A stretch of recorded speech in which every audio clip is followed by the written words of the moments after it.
OpenAI's new video app, Sora, isn't just a demo. It's a TikTok-style AI machine that can clone your face and blur reality. And wow, it's amazing. In Riyadh, a star-studded Saudi comedy fest sparks a fight over free speech, art washing, and whether engagement can drive reform. At the Ryder Cup, the PGA vows to do better after a vulgar chant at Rory McIlroy exposed golf's fan problem. Paramount moves to buy the Free Press and install Bari Weiss atop CBS News, raising alarms about a rightward tilt inside legacy media. And Nielsen's new data shows cable's collapse. It's sports, news, or nobody. Welcome to Filtered with TJ Walker.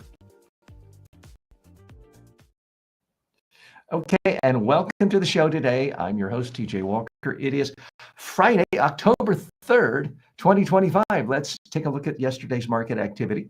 The S&P 500 closed at 6,715.35. That's up 0.06% from the previous close. NASDAQ Composite closed at 22,844.05. That's up 0.39%. Never forget, long-term S&P 500 over the last 25 years is up 7.47% yearly on average. NASDAQ up 9.73% per year on average. Let's dive right into the top stories of the day. And there is a lot going on today. We have a fun-filled, action-packed show for you. But if this is your first time here, welcome. This is Filtered with TJ Walker. We look at typically the top 5 stories of the day. Business news, artificial intelligence, technology, economic news, and culture news of the day, and then filter it through the prism of communications with me each day. And this is a daily show. You'll not only learn more about the world, important stories going on, but you'll learn more about yourself, how you can be better in your own communication, personal development habits to be more successful in your personal life and your professional life. So that's what we're all about right here. Let's dive right into issue 1. OpenAI's Sora, deepfakes for everyone. OpenAI's new video app, Sora, isn't just a demo.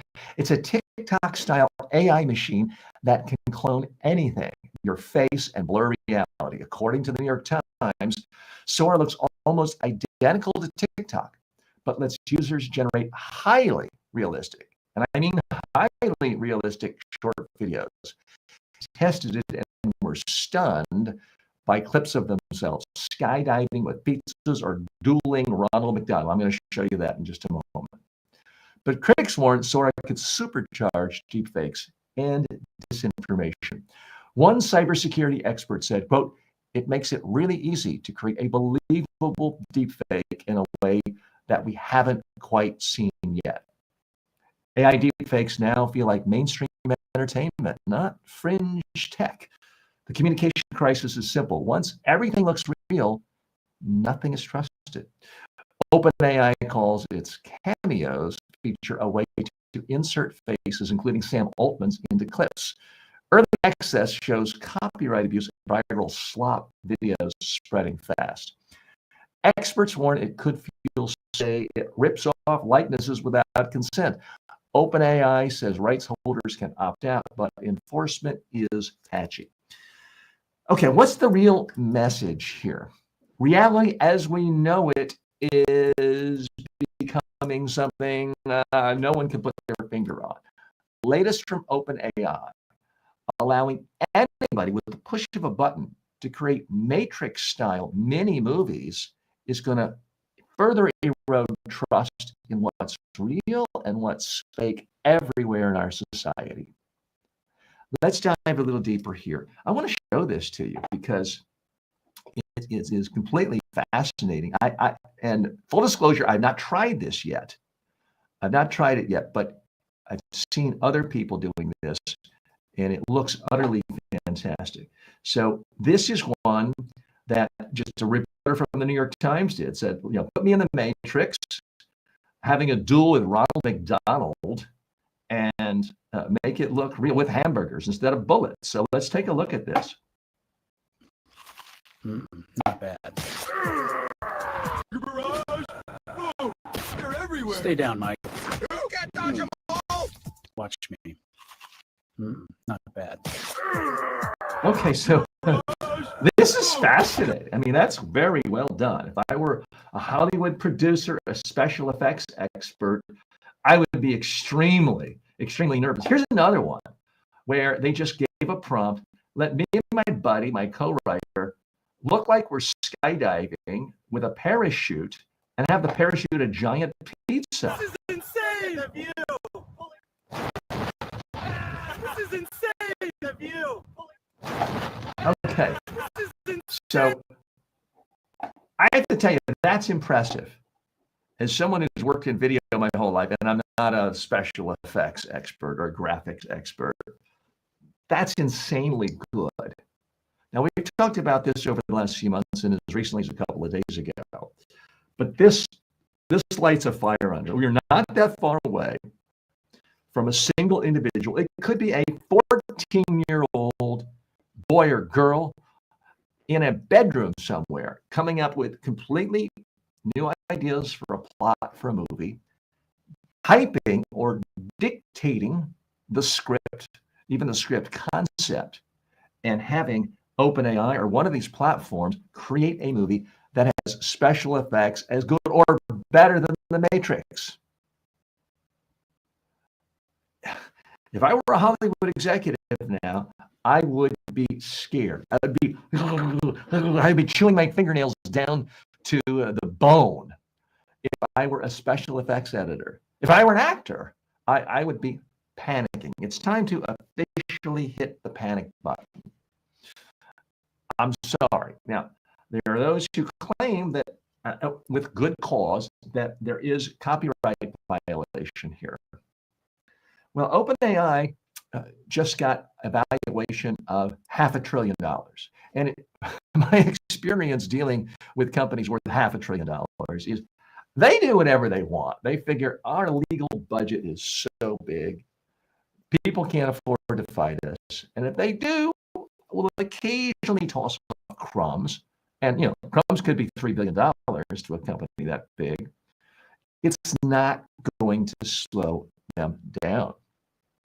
So there's a lot of ramifications of this.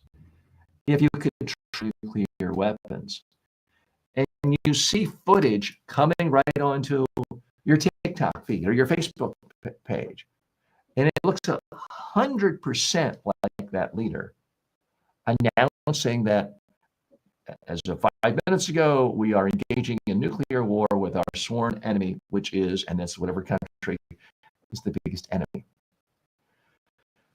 Imagine what that's going to do. Other countries will look at that and say, well, we have a mutually assured destruction policy here. If they're launching at us, we have no choice to launch our weapons against them. In reality, the first country is not launching nuclear weapons, but the second one is so convinced by this AI-generated image of a president, of a prime minister, of a leader, of a king, saying we're now doing this, and it just looks so real. It's going to cause massive confusion. Not to mention your everyday political advertisement, where you're now, we can imagine it now. Maybe it's done by official political apparatus, the campaign of an official candidate, but the friends of the candidate, the political action committees unaffiliated with a candidate, are going to use this weapon. So I can already tell you what's going to happen. If you are a centrist Democrat, maybe even a conservative Democrat, running for the Senate or governor or the president, someone supporting your Republican ally is going to create a deep fake of you saying, I love socialism. I wish we could be out. I love Stalin. And it's going to look believable. It's going to look real. And yes, I'm sure there will be some who caricaturize those on the right, praising fascist dictators and saying, I wish we could go back to the days of slavery. I'm sure there will be some doing that as well. It's going to cause massive confusion, and it's going to further erode trust in institutions. Now, a new poll came out just yesterday saying that essentially in America, trust in the media, and the percentage of Democrats having trust in the media isn't that much higher. This is going to escalate that erosion in media trust. A couple more facts I wanted to bring to your attention. OpenAI calls it cameos. It's a feature, a way to insert faces into sort of anything, but it can also create anything else in the scene. Now, we've had deepfake videos around for a while. I've had my own AI clone. You'll see ads for that and hear ads for this later in the show. So that's been around for a while, even filtering down to the consumer level like me. But this is different. If you can really make it look like anybody is anywhere doing anything with anyone else, what this is going to do. I mean, hope you don't think ill of me for saying this, but I mean, one of the things I can certainly imagine, early adopters in anything technology or the pornographers. Imagine a pornography company saying, okay, upload your face, and you're now going to star in a pornographic movie, triple X-rated, with your favorite X-rated pornographic movie star. I have no interest in that, but I can tell you there are a lot of people who would, and not just 13-year-old boys. That's going to be wildly popular. The likenesses without consent. This is a fine line. Now, if you say to an AI clone, create an image that looks 100% like Scarlett Johansson, and anyone looking at it will say, well, that's a picture of Scarlett Johansson. That's a pretty clear-cut theft.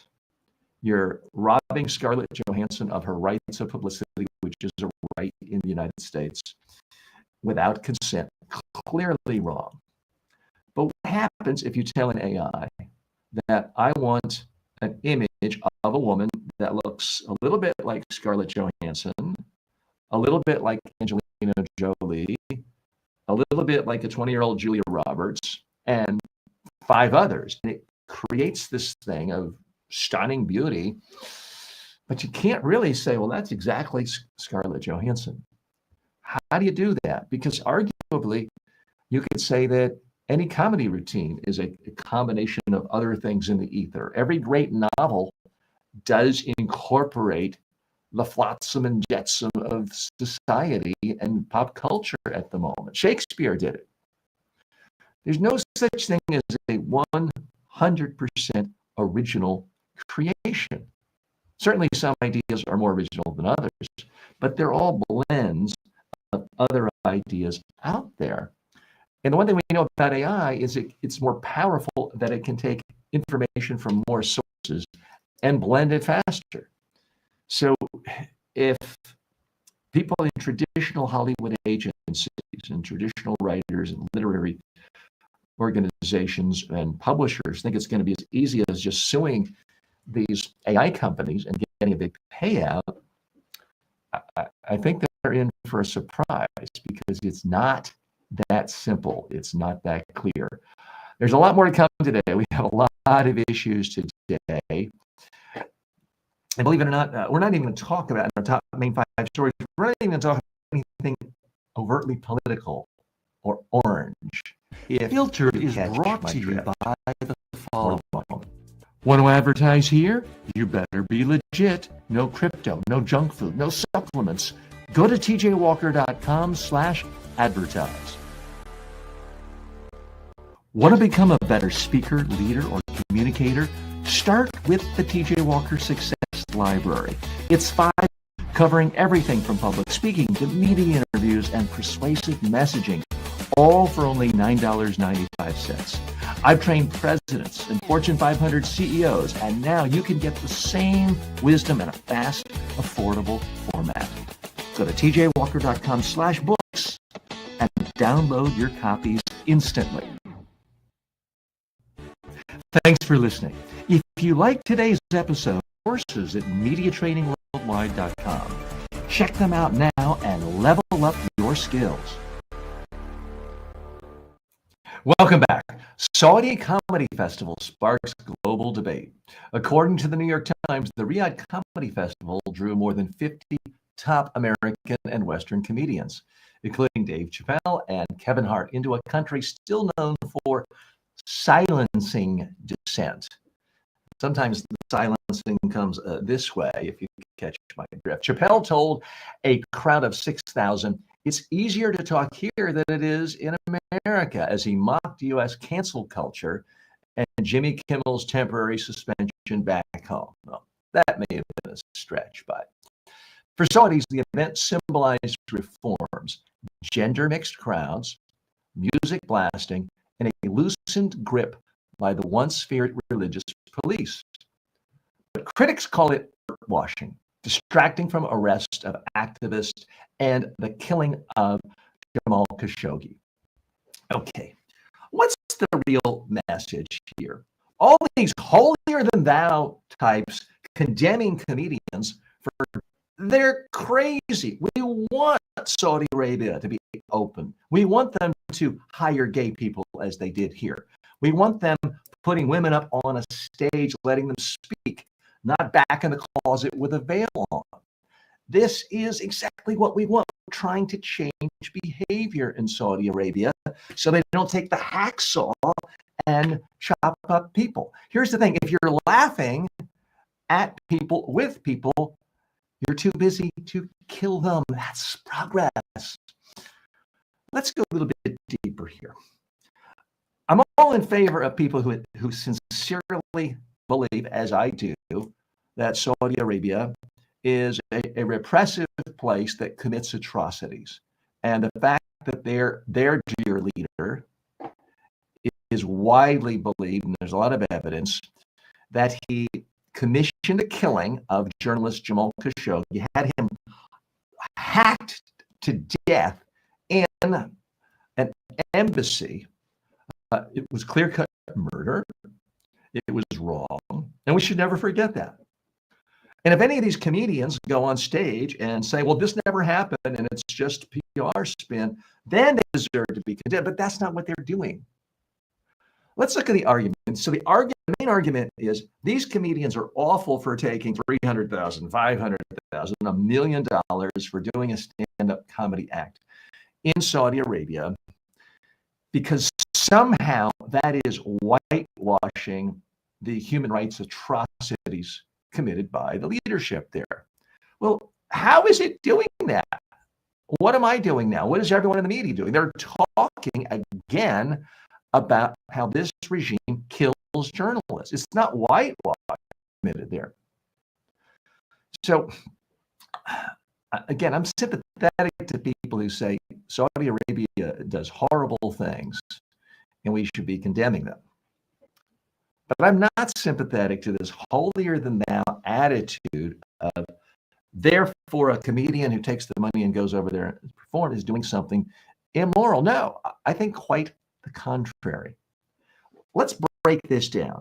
So, for starters, several of the comedians are out gay people. Tim Dillon, who's since been fired, but not because he was gay, because he was mocking the country for embracing slavery. But several of these comedians are gay. Now, this is a culture where it's illegal to be gay. So if you are a liberal, a progressive, if you're someone on the left, you're supposed to want countries to change attitudes. If here's the government saying, hey, you're a gay person, we all know it, we don't want to kill you or imprison you, we want to give you lots of money, give you first-class treatment, give you applause and affirmation. How is that not progress? This is a country where historically, and they've changed some lately, women had to have a veil over their head. They weren't allowed to drive. They weren't allowed to make money. They weren't allowed to have a bank account. Well, here we have a situation where the government is paying women. So it's a society where people are used to seeing women in the kitchen or covered with a veil over there. Now they're on stage, they're speaking out loud, they're giving up. How is that not a good thing? A lot of my friends on the liberal, progressive, really far left get stuck in ruts where you did something wrong. You're bad. You're always bad. The only correct thing to do is to say you're bad, bad, bad, bad. No. If someone is doing something that you deem immoral, wrong, overly restrictive, uncivil, and they change, that's a good thing. You need to encourage them to change even more, but praise them for the fact that they're making progress. Now, I'm not saying these comedians need to go over there and praise Saudi Arabia, and perhaps Dave Chappelle went too far saying there was more free speech there, but he's a comedian, and they're not going over there and praising him. Other factors, the audiences there were mixed gender. That's historically something that didn't happen in the Middle East or in Saudi Arabia. Comedy itself was illegal until, and it's showing people, hey, here's somebody making fun of their own government. That's planting seeds. Now, I get it. There is a restricted clause in the contract with these comedians. They're not allowed to say anything that could be deemed offensive to the Saudi government, the Saudi culture, the religion in Saudi Arabia. That is there. But is that censorship? None of these comedians in America were thrown into the back of a van, hogtied, and flown against their will to do this show. They were given an offer. An offer was presented to their agent. They had complete free will to accept it or deny it. And they can say anything they want after the show, too. But it's not at all unusual for anyone who speaks, trains, does comedy to be told, hey, our audience would really prefer if we not talk about that. It's a little too sensitive. Do anything else. There's nothing uncommon about that whatsoever. So I think on balance, it's very much a good thing that these comedians are. I don't even think it's even close. If you could point to me that, every single day there were 1,000 major news stories about Saudi Arabia killing journalists, and then this event happened, and all of a sudden it dipped down to 200 or 0. Okay, I'm going to look at it, but that's not what's happening. What you're seeing now is almost no stories about Jamal Khashoggi, and all of a sudden it's peaking to thousands a day because these comedians are going over there. These people are able to see American comedians making fun of an American president, and they are making fun of Trump. And they're showing that satire can be a good thing. Poking fun at politicians can be a good thing. Being edgy can be a good thing. Women speaking and having fun and doing comedy, and not just men, that is a good thing as well. It's also getting people to see face-to-face someone from another culture. It's much easier to say, this person's different from us, off with his head, when you've never met that person, or never met anyone in their family, or never met anyone in their country. When you are face-to-face meeting people, interacting with people, sometimes having meals with them, which presumably they're going to be, I don't know if the king will be there, but some of the Saudis will be having meals with these comedians. It's just much harder to hate them. It's much harder to say, okay, take the hacksaw, go get them, boys. Here's a suitcase for the remaining. It's much harder to say that. You're mixing cultures up. You're creating a type of diversity, at least for a few days. That's progress.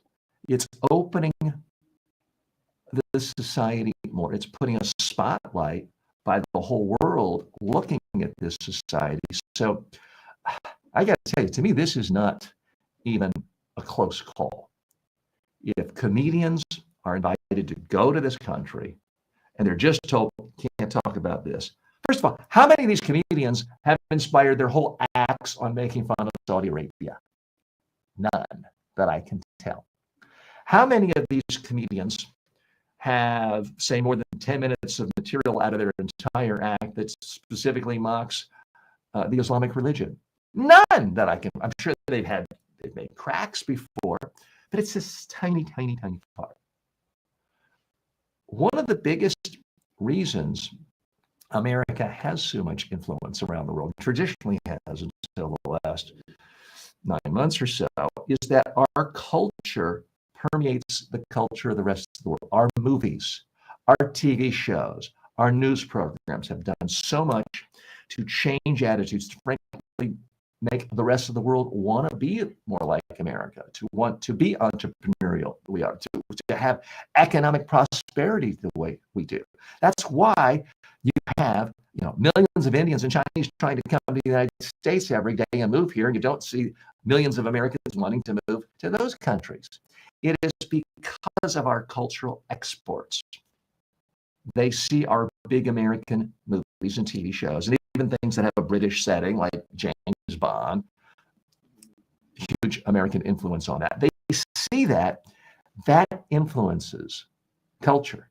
I well remember in the 70s and 80s how people would talk about, they knew somebody who went to the Soviet Union and they were smuggling in jeans for them because they were willing to pay $600 for jeans because they saw James Dean wearing jeans. So our cultural exports are very powerful, building the American brand. Well, what is more on brand to America than comedians who are irreverent? We need more irreverence in this world, I believe. We need more people laughing because, again, if you are laughing, chances are you're not shooting a gun. If you are laughing, chances are you're not taking a hacksaw to anyone. That is a good thing. I'd love to get your perspective on this. Feel free to share. You can leave comments. We are live right now if you're watching this. If you're listening on demand on iTunes or any other podcast platform, you can leave comments on most of those platforms. You can always go to my YouTube page. That's, you type in TJ Walker or TJ Walker Success.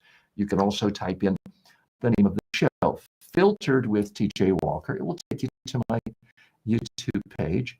And there you can click the post section and leave any comments. I do read and respond to every post. Like what you heard? Don't let the algorithm bury us. Subscribe now at substack.com/@TJ Walker Success. Want direct access to me live? Want behind-the-scenes takes and full access to my premium courses? Then become a member today. Just go to tjwalker.com/members and choose your preferred platform, YouTube, Patreon, whatever works for you. This isn't a full access pass to the tools, coaching, and content that can transform your communication and career. tjwalker.com/members. I'll see you inside. Welcome back. Ryder Cup fallout. The PGA, the Professional Golf Association, vows to do better. According to The Athletic, the PGA of America is in a cleanup mode after abusive fan behavior at Bethpage Black and an on-mic chant of F you, Rory. Very obscene, attacking one of the most famous golfers in the world. CEO Derek Sprague apologized to Rory McIlroy and his wife, Erica, adding, quote, "I don't condone this type of behavior. We will do better." He called the episode really, really disappointing and said changes are coming for future cups. Comedian Heather McMahon, the first tee MC, stepped down and apologized after video showed her repeating the slur. On her podcast, she said, I will take full responsibility. Any way that I participated was so foolish and silly of me. European players blasted the atmosphere. McIlroy said golf, quote, should be held to a higher standard. Sprague says that the debrief with the DP World Tour will emphasize decorum, sportsmanship, and zero tolerance for harassment. What's the real message here? Has it come to this? Is every single piece of our pop culture so degraded that nobody has enough impulse control to go more than 2 seconds without saying F you and you're horrible and you're a monster, even when someone is in a backswing? This is utterly despicable. The PGA needs to take these people in the fandom and tear them out of the course and ban them for life. Let's go a little bit deeper here. Now, I'm not a prude. I'm not saying, if you're at a football game and you shout some obscenity, who really cares? The quarterback is not going to hear it. But this is golf. Now, full disclosure, I've not been to a professional golf tournament since the late 1970s. I personally find golf boring. I play every once in a while, like once a year. But certainly the perception of golf is it's the country club sport. It's genteel. You think of the Ted Knight character, the uptight judge in Caddyshack. You don't think of people jeering and saying, your mama wears combat boots, right, when you're in the backswing. That's not what you're thinking of, and worse than what I just said. Look, I'm all in favor of us being a looser culture and not being, starched and looking like a 1950s sitcom at all times. But the idea that you're going to watch a professional golfer and you want to really see who's the best golfer, and right when the best in the entire world is in the backswing and someone is shouting obscenities, that could change the arc of the ball and the arc of the game, it just seems sad and pathetic. Now, part of the blame, obviously the blame should rest on fans who are so obnoxious. If you don't like a particular golfer, fine. Post a mean comment on their Instagram page. But golf is a different sport. It's not like basketball or football where there's a constant roar of the crowd and a noise level. It's quiet on most golf courses and most golf tournaments. And hitting a ball, well, personally, I think it's one of the hardest feats of athleticism you could do. And to hit it, not only hit it, have it go airborne, but go where you want it hundreds of yards away is an insanely difficult thing to do. It's hard to do if someone is yelling at you or calling you a monster or a pedophile or all the other nasty things. Now, one bit of blame I do think goes to the organizers of this golf tournament. Do we really have to have a stand-up comedian emceeing the activities on the first hole? Can't people just watch? Can't there be some boring sports announcer saying, and McIlroy has swung, it's a good solid swing, and it appears to be going 300 yards right in the middle of the fairway. Do we really need more than that for golf? Look, I love comedy. I love going to stand-up comedy for fun on attending live stand-up comedy. But if I go to a golf tournament, I think I'm capable of going a couple of hours without listening to a stand-up comedian. This just seems so far. I will give some credit to Heather McMahon, the comedian, who did the right thing. She gave an apology. She took 100% of the blame. She said she was wrong, and she apologized. I don't know what more you can do after that. Now, to her, I won't say credit, but part of her defense was she didn't start saying this. She heard people in the crowd chanting this F you, Rory McIlroy, saying it again and like a lot of comedians, she heard something, she wanted to engage, she wanted to do crowd work, And so she took it and threw it back at them and built on that momentum. That's what comedians do. That's why they're interesting, but it's not what the PGA is supposed to be. It's not what a professional golf tournament is about. It's not supposed to be crowd work time. The crowd is there to watch the athletic excellence of hitting a tiny white ball a really long way into a little hole. Again, it doesn't really appeal to me, but it doesn't matter. It's a big world. That is what most golfers go there for, is to watch golfing excellence. And somehow we have to get away with this idea that everything is like hooligans at a soccer game or a foot against somebody you like. It's perfectly fine to vilify them, demonize them, to try to destroy their utter humanity. I mean, it's already affected a number of sports. Does it have to infect even golf? Shameful. I'm happy I'm not going to golf tournaments, right? It is a beautiful course. I've been to Bethpage many times, not to play golf, but I've had dinner there because I used to live about 10 miles away from there when I lived in that area. So beautiful golf course. It's a shame that now what people associate it with it is, obscene heckling of one of the best players in the entire world.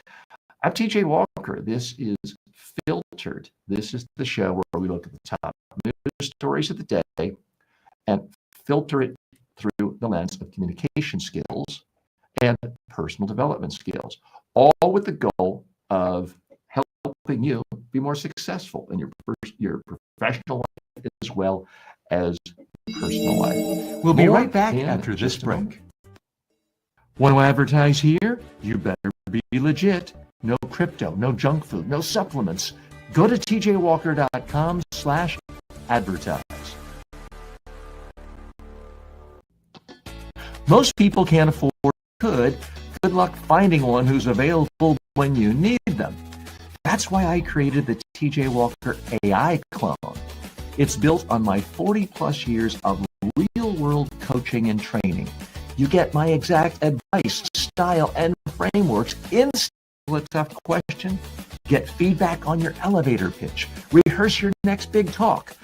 This is the next generation of communication coaching. It's smarter than an app, more personal than a course, and always ready. Start using it today at tjwalker.ai. Want to advertise to ambitious upscale professionals who actually care about communication success and results?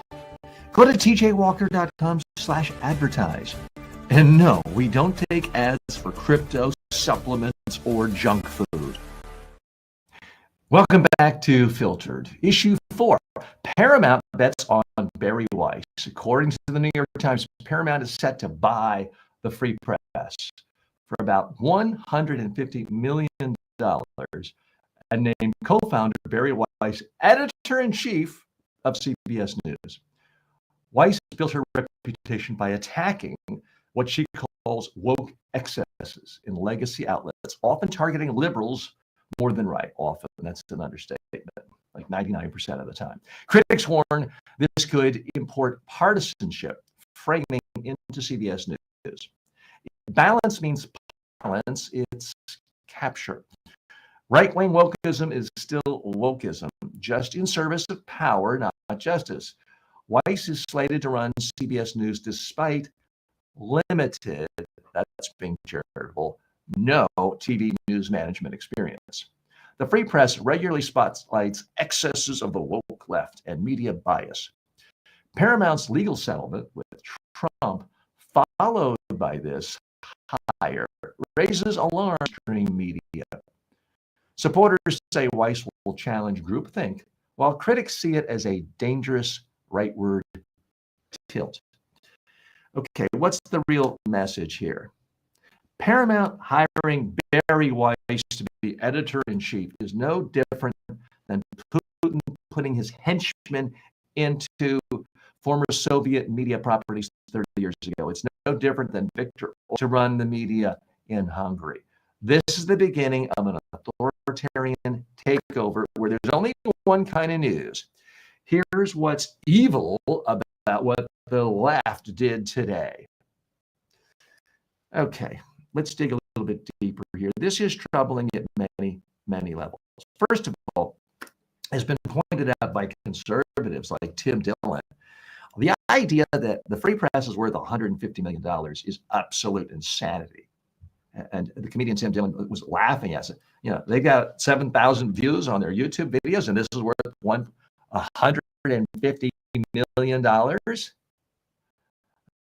Dillon concludes that means his show must be worth $1 billion. It's wildly, wildly overflated because it's not really about money. It's about power.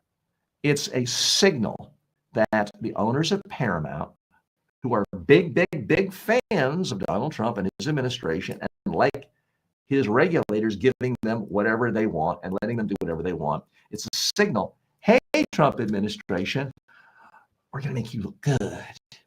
No more pesky questions from the 60 Minutes of the world or our nightly newscast, our anchors at 6:30 p.m.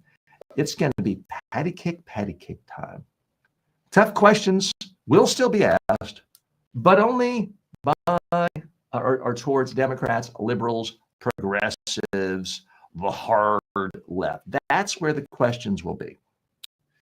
Now, inside CBS, which is what Paramount has taken over, the executive producer of 60 Minutes, one of the most respected shows if not the most respected in the history of broadcast journalism, their executive producer out. Wendy McMahon also forced out. And it's a bloodbath. The morale in the news, the news anywhere in broadcast news, the morale is pretty low because ratings are falling and there's no more money. But now we're layering on to the fact that people are seeing jobs eliminated just because of market forces, salaries go down, stability gone. Now we're layering on this whole sort of right-wing authoritarian censorship mode, which is really what Bari Weiss does. Now, does Bari Weiss occasionally have a good point? Sure. Is there occasionally a problem who says something deemed racist by someone on the far left at that university and in the past, say 4 or 5 years ago? Yeah, it's happened. It's not that she never has a fair point. But if you're only looking for excesses of the left, that's what you'll find. And it has nothing to do with having a biased, disinterested, objective look at what are the real stories affecting most people in America. What's affecting most people in America is the creep toward authoritarianism, the shredding of our Constitution on a daily basis by the most powerful forces in America, namely the president, aided and abetted by a right-wing extremist Supreme Court, aided and abetted by a right-wing extremist Senate and House. That's what's really having an impact on people. And Bari Weiss doesn't seem to be very interested in that. She's a lot more interested in somebody's feelings were hurt. Conservatives' feelings were hurt, and that's a problem. Haven't seen her talk that much about the countless hundreds and hundreds of people whose lives have been destroyed, not because they criticized Charlie Kirk, not because they glorified his assassination, but simply because they didn't praise Charlie Kirk. In the aftermath of the horrible assassination, there were those using their previously considered constitutional rights to have criticism towards political ideas and values and political messages. Kirk didn't say he deserved what happened, but anyone who criticized something he said, like the fact that he thought Martin Luther King was horrible, the blacks were lazy, anyone who criticized that, a whole lot of them lost their jobs. And funny how I didn't see Weiss going on Politically Incorrect and all the other talk shows she's on constantly talking about this problem of right-wing wokeism destroying people's lives and careers. Never seems to show up on her radar. And it's a big problem. Our next story related to that does deal with the news industry and cable news, and more broadly, cable and Like what you broadcast heard? television. Don't let the algorithm bury us. Subscribe now at substack.com/@TJ Walker Success. And we're going to look at story 5 now. This is cable's collapse. Sports, news, or nothing. According to Nielsen's latest numbers, cable television is now essentially a bundle of sports and news and little else. In the final week of September, ESPN and Fox News were the only channels averaging more than 2 million primetime viewers. Nearly every other network is scraping by under 400,000. Hallmark movies and TLC, the Learning Channel, reality shows barely cracked the top 200. The median viewer age sits in the late 60s, and that's even older than I am. And I'm no spring chicken. For cable, it's sports, news, or irrelevance. So what's the big message here? Cable television is gone. It's completely over as far as we know it. Other than live sports and a couple of news channels, nobody's watching cable news anymore. So if you dreamed of having your own show on a cable TV network, stop it. Start your own show right now on YouTube, Facebook, TikTok, or some social media platform. That's where the eyeballs are going. Let's dig a little deeper here and look at some of the statistics. This is interesting, not surprising to a lot of you, but Fox News is averaging 2.45 million viewers in the evenings, and MSNBC only 853,000, CNN 538,000. So if you add those two numbers together, MSNBC and CNN, and I don't know any liberal or progressive who actually considers CNN to be liberal or progressive. They are called a part of the left simply because they are not knee-jerk pro anything the right says, but that doesn't make them on the left. It actually makes them centrist. But it is fascinating that Fox News has an audience twice as big as all of the people who you would think consider themselves to be non-conservatives.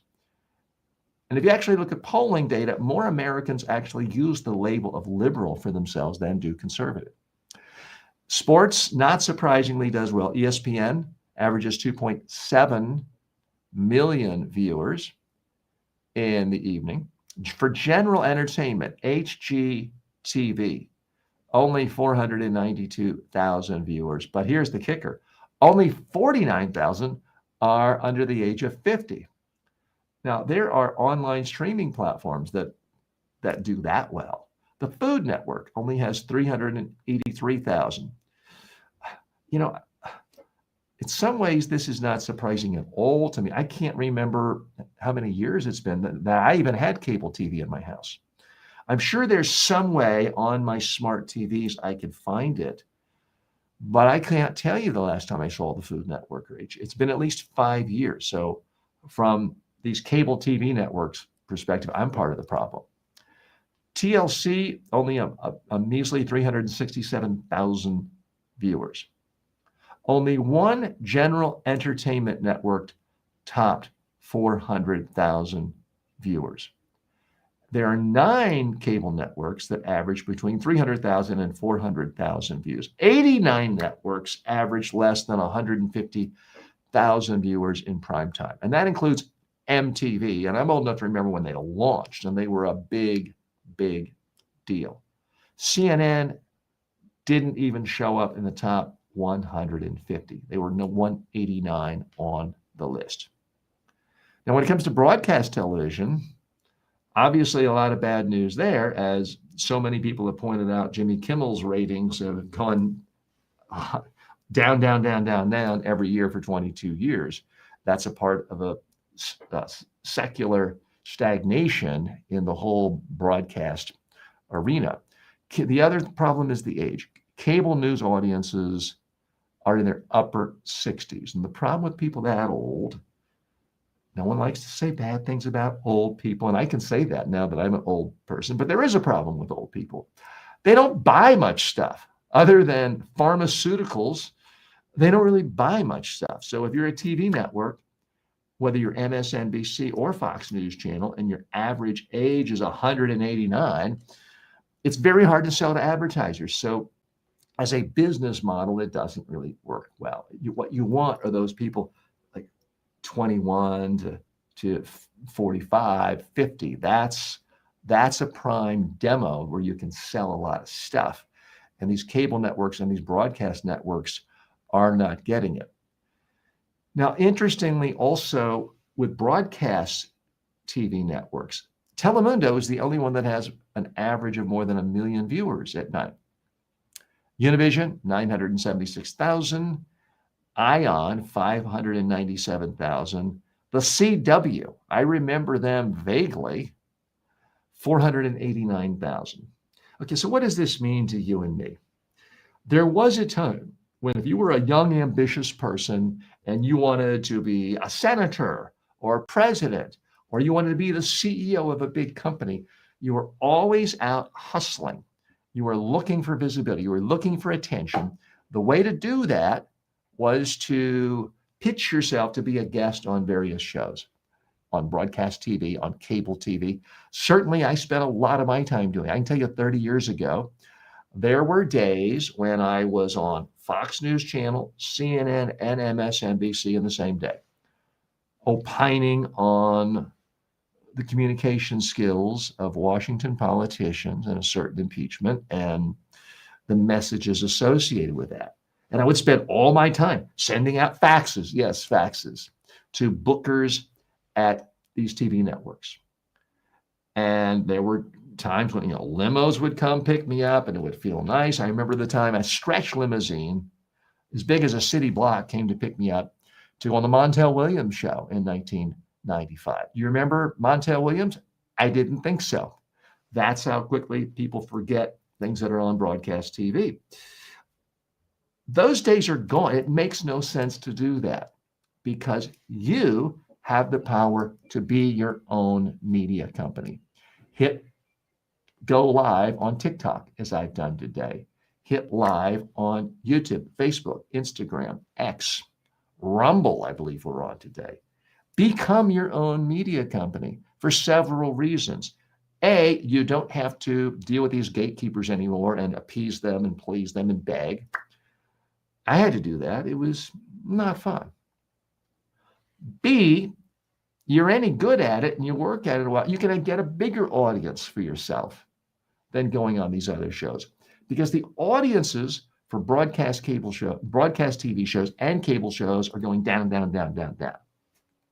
The audiences of people watching content, videos, listening to audios on podcasts, as some of you are right now, in the aggregate, it's just going up, up, up. So if you're ambitious, you always want to be going to where the puck is going.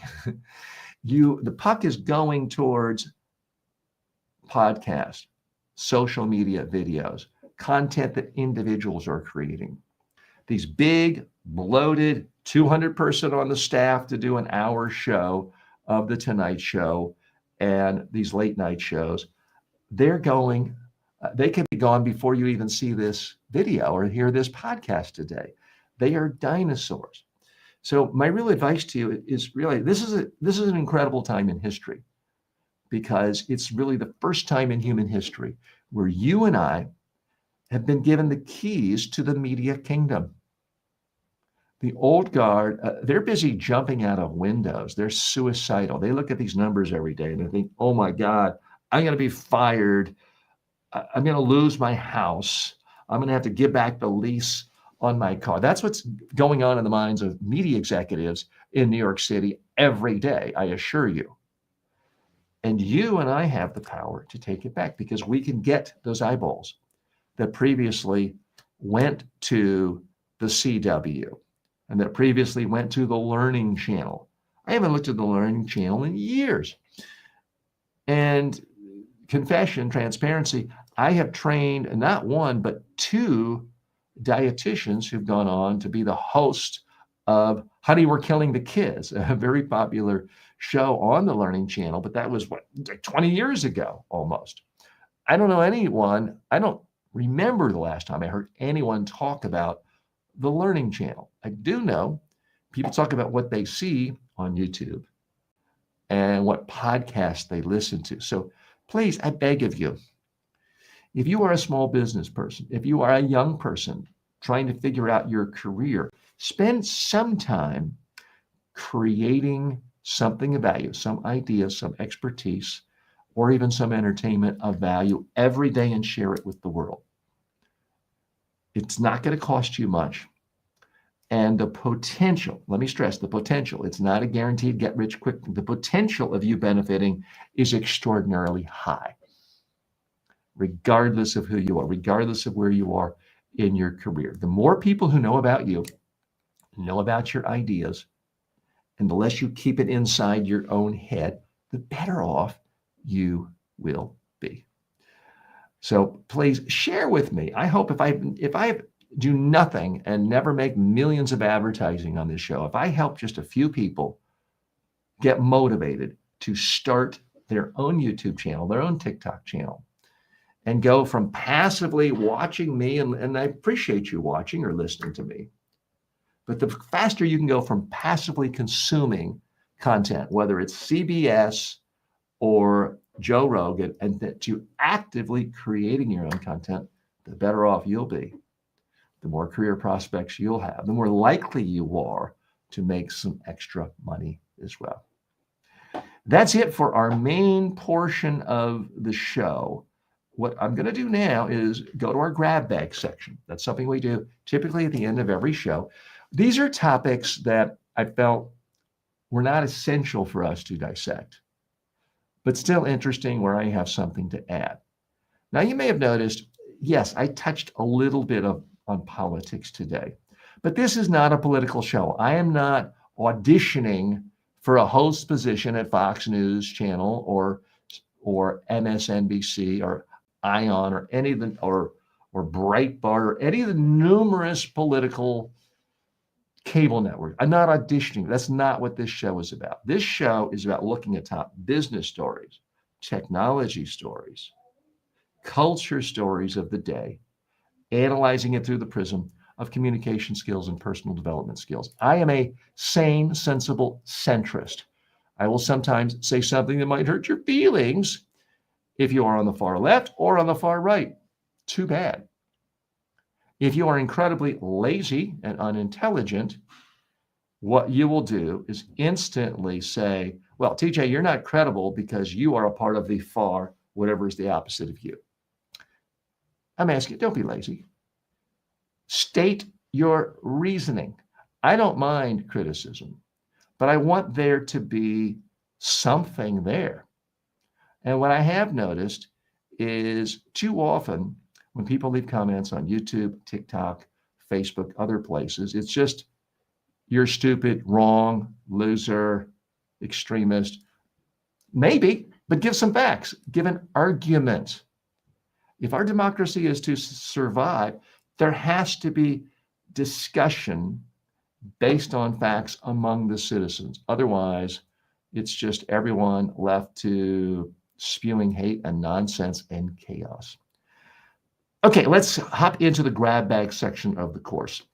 Senator Rand Paul shocked viewers this week by comparing Trump's plan to take government stakes in major companies to left-wing socialism. On MSNBC, Paul said, quote, owning even part of the means of production is a step toward socialism. It's a bad idea and a dangerous precedent. That's what he said. This is Rand Paul, Republican, conservative, more on the libertarian side. He was specifically saying he's troubled by Trump taking stakes in companies like Intel, Trump's RX plan, where he's essentially becoming a pharmacy of sorts. He does not like the U.S. taking stakes in NVIDIA, U.S. Steel. He thinks it's a bad precedent. And he says you cannot criticize Zoran Mandani, the Democratic Socialist Democratic nominee for New York City mayor, you cannot criticize Mamdani without criticizing Trump. So I will give a lot of credit to Rand Paul. Now, typically when it comes down to important votes, he's as spineless as every other Republican in the Senate. But at least when it comes to his mouth, he does occasionally say honest, intelligent things where he is criticizing dear leader. And yeah, I've gone the whole show really without talking about Trump much. There's no way of talking about this without mentioning Trump. Rand Paul does criticize Trump, and he's done it repeatedly, not because he doesn't think that Trump is doing enough to help liberal progressive issues. He's doing it because he is accurately, honestly saying Trump is doing a lot of things that socialists do and that communists do. And as a lifelong libertarian, Rand Paul is against that. I give him credit for being honest, because so many people who are outraged at how dare Zoran Mamdani talk about a government-run grocery store where people can actually afford groceries, and then they're perfectly fine with Trump basically socializing huge swaths of our tech industry and our steel industry. The hypocrisy is astounding, and apparently it's just too much for Rand Paul. Now, there's one difference that I don't think he was honest about really discussing in any great detail. And I didn't see the whole interview, so excuse me, Rand Paul, if you did address this. But there is a big difference between Trump socializing industries and Zoran Mamdani's plan to create all sorts of socialistic programs in New York City. It's that Trump really is, at the moment, acting essentially like a king. He is doing what he wants. He is just taking over 10% of Intel. He is coercing U.S. Steel to do what he wants. He has, in fact, started his own Trump RX prescription drug business. He's literally doing that because even if you think he does not have the power to do that, he's doing it. If Mamdani does win the mayoral race in New York City in the next month, he's going to have very little power to do any of this. Right? I mean, right now he has no power. He's just a candidate. But if he wins, let's say he wants to raise taxes on the wealthy. That's what a lot of socialists want. That's what a lot of the far left wants, and that's what some liberals want. He can't do it without the approval of the governor, who says she's not going to do it. If he wants to put all sorts of extensive rent control and say, okay, if your income is lower than $50,000, you don't have to pay more than $200 a month on rent. Let's say he wanted to do that. He can't do it. So the mayor of New York City, even if he is the most wild-eyed leftist, is constrained because there is a system of checks and balances. There's a lot of systems of checks and balances for the mayor of New York City. So at most, he could sort of move things an inch or two to the left.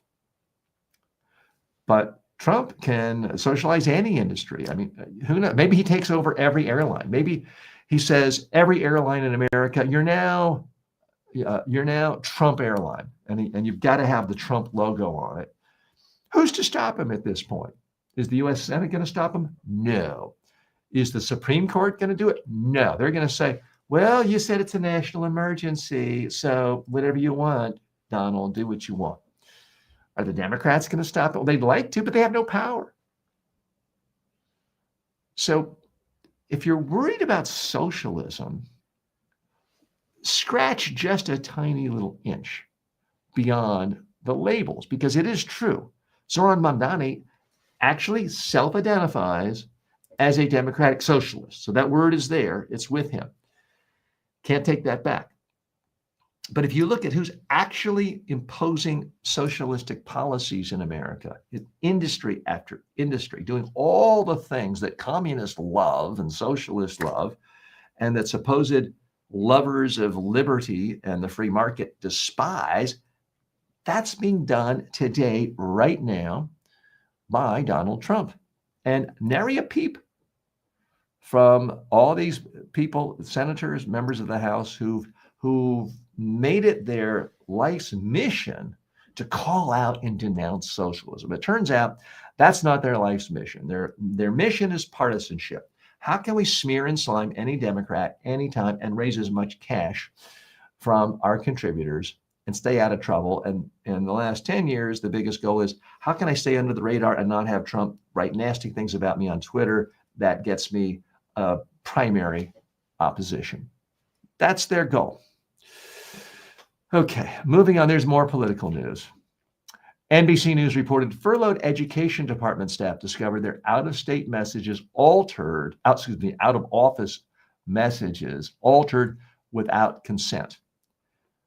Instead of saying, hi, this is Jim, because of the furlough, I'm not in today and unavailable, it says something else. The messages have been changed to blame Democrats for the shutdown. Keep in mind, the Democrats have a bill where the majority of the Democrats voted for it to open up the government. The Republicans voted that down. So it's not factually accurate to say that. Civil servants say the partisan edits were unethical and illegal and may violate the Hatch Act. The Hatch Act, if you're not familiar, is a federal government law saying you cannot use federal government money and federal government employees to do overt political actions or messaging. And yet, like most laws these days, the Trump administration just thumbs its nose at it and does whatever it wants. U.S. Berkeley Law Dean Erwin Chemerinsky calls Trump's proposed compact. We'll get to that in just a moment. So this is a huge, huge problem. And it's just blindly, it says it's blaming the far left Democrats. Now, this is a particular pet peeve of mine. I don't like the far left. I spend a lot of my time thinking about excesses of the far left. I oppose what Castro did to Cuba. I oppose the rise of communism and the spread of communism throughout the 20th century and where it still has influence now. In democracies around the world, especially in Europe, but in South America and Asia as well, there are far left political parties. They advocate the government taking over control of the market system, the means of production. They want government to own the banks, the railways, major factories. That is the goal of the far left. And there are millions of members of political parties around the world who advocate far left policy. Sometimes they go under the name of socialists, sometimes social democrats, sometimes communist, sometimes green. So there actually is a far left in democracies, in parliaments, among voters, in democracies everywhere in the world. There's absolutely no debating that. But in the United States, they're almost non-existent. Show me a member of Congress, even AOC and Bernie Sanders, show me a member of Congress who says, I want the government to take over the means of production in America. And I want to have a government commissioner running every electricity company in America. And I want a government commissioner in charge of every factory.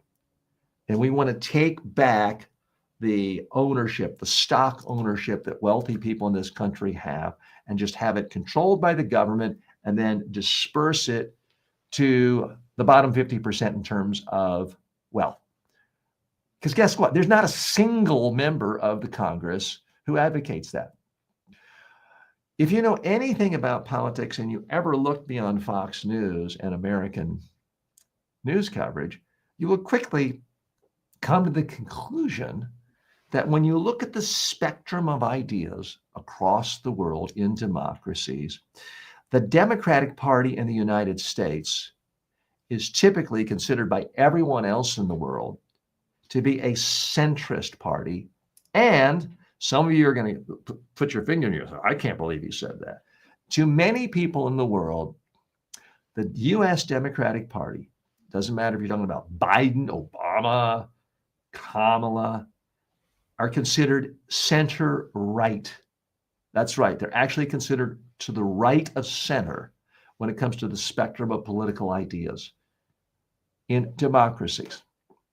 I'm not talking about going back in a spaceship or a time machine to 1975 in the Soviet Union. I'm talking about today, October 3rd, 2025, in democracies around the world, the United States Democratic Party is, by every possible honest calculation and definition, a centrist party, and by many accounts, a center-right party. I mean, one of the things Bernie Sanders spends a lot, and I'm not a Bernie Sanders fan, but one of the things he spends almost all of his time on is attacking the Democrats for being too beholden to capital, to rich people, to big business, to big donors. He's not the only one. And even Bernie Sanders is not in favor of nationalizing industry after industry after industry. That's what the far left wants. So calling the Democratic Party, the far left Democratic Party, is just as intellectually honest as saying every Republican is a Nazi. Now, I'm not saying that. I don't believe every Republican is a Nazi. But I do believe that the statement that the Democrats are controlled by the far left is as intellectually honest as saying the Republicans are nothing but a collection of Nazis. So I want you to chew on that. I know not all of you will agree with me. And you know what? That's okay. In a liberal democracy, which we are trying to retain, it's okay to have differences of opinion. And yes, it's okay for you to think Charlie Kirk was a great guy. It's okay for you to think that John F. Kennedy was too liberal or didn't handle the Bay of Pigs. It's also okay for you to think Charlie Kirk was not a good guy, that he did in fact spread messages of hate and racism and homophobia. It's perfectly okay for you to have that opinion, at least in the current state of America. Now, let's switch over to the next story. UC Berkeley law dean Erwin Chemerinsky calls Trump's proposed compact with universities unconstitutional and coercive. So earlier this week, Trump basically put out a compact. The universities, you better sign this. It's a deal. The deal he's asking universities to sign off in order to get federal government goodies is they have to agree to freeze tuition, limit foreign students, and curb speech critical of conservative ideas, or lose their money. Now, this is authoritarianism, plain and simple. He's saying you have to create an environment on your college campuses where no conservative has his feelings hurt, because deep down, we're really snowflakes. Oh, you said Charlie Kirk wasn't the greatest guy ever. You hurt my feelings. Boo hoo hoo. Boom, you deserve to lose $3 billion for university. That's essentially the message that is coming out of this administration this week. And some schools have already signed on. They're like, one university in Texas said, sure, we'll play whatever games you want to say. You want us to fire every woman professor? Maybe we'll do that if you ask us. I mean, they didn't really say it, but can't imagine it's far away from that. And, limiting foreign students. So universities are businesses. By many stretches, they are one of the most profitable businesses and profitable industries in America. And they attract customers. These customers are typically wealthy students from other countries. And once again, here we have Trump meddling in businesses. And now, many universities are nonprofits, obviously. Most of them are. But it's still a highly profitable business that brings in billions of dollars of revenue to the United States. And here's Trump once again meddling in our larger society and telling businesses, even nonprofit businesses, how to run things. And it's especially a shame because foreign students do so much to help a university. They bring in so much money. They're typically the ones paying the full fees, while Americans get the discounts. They're bringing different perspectives, different cultures, different ideas, different languages. because so much of a university experience is meeting people who aren't just like you, getting you to question things. Now, under an authoritarian regime, questioning is considered a bad thing. So I understand why Trump wants this. Let's close off America. Let's get everyone thinking the same. Let's get everyone praising dear leader. That's the message. But this is an absolute atrocity, and it's putting a gun to the heads of major universities. Bend to our will, impose right-wing political correctness, or lose billions of dollars. It's an absolute shame. And it's one of the reasons, frankly, why I support the government shutdown right now, because Trump will still probably figure out a way of doing this, but it will at least slow things down if more government doors are shut in Washington, because a lot of people are going to be hurt. People will die because of this government shutdown. But it's nothing compared to the damage of what will happen if our society continues down the path that it's gone in the last 9 months, where every day we chip away at another piece of democracy and another piece of our Constitution, and let this dear leader orange one, assume greater and greater powers of a dictator. Which leads me to the final grab bag issue of the day. A new Brightline Watch survey finds experts rate U.S. democracy at a 54 out of 100. It's now considered closer to an illiberal democracy than peers like Canada or the UK.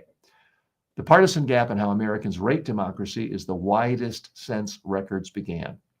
Experts warn U.S. institutions are sliding toward authoritarian norms, with redistricting battles and abuse of government agencies at the center of the decline.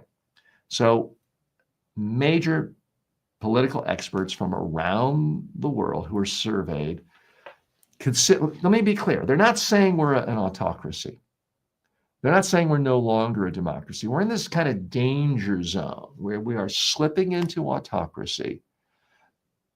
And by their estimates, votes still could be counted. There's a thumb on the scale. There's cheating, but with enough people opposing a regime, they could be voted out of office. That's what the category they're putting us in. But they're saying we're no longer like a real democracy the way they have one in Canada, the way they have one in the United Kingdom.